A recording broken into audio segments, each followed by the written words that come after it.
This designation of new model is not an official designation, but is used here and elsewhere to distinguish it from the former model of the Jieffeco type.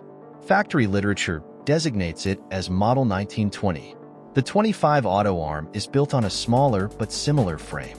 This is the fixed barrel type, the barrel being fixed securely in position. Near the rear end of the slide, there is a slot extending not only through the slide, but also through the breech block unit, which carries the breech block, extractor, firing pin, and its spring.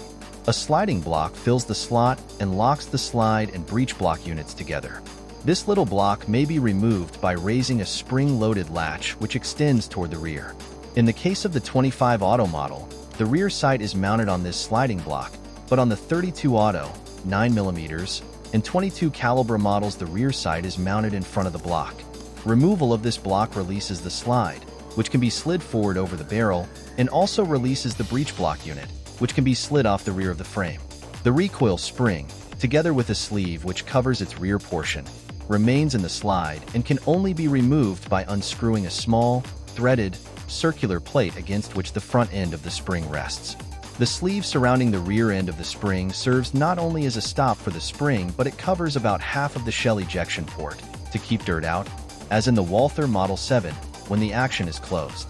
The earlier issues of the 25 auto pistol have a grip safety in addition to the conventional thumb-operated safety and magazine safety, but later this grip safety was omitted.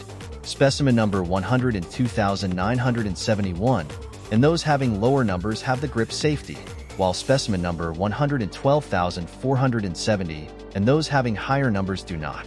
Evidently, the change took place somewhere between these numbers, but at what date is not known. The Meliors of this newer type, in all calibers, are made under the design covered by patents 259,178 and 265,491.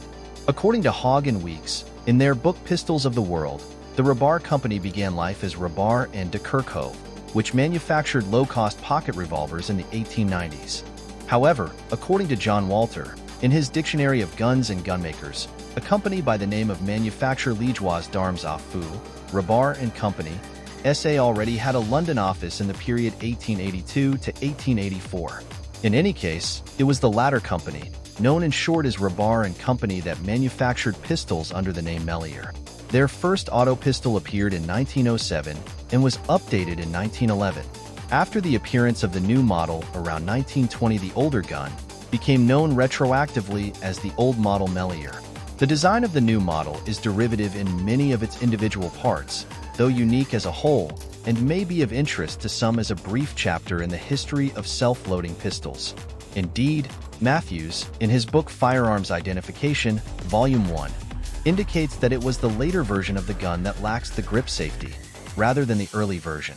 A larger version of the new model Melior was also made in 32 auto, and, according to Hogg and Weeks, after World War II, a 22 caliber and 380 auto version were also manufactured.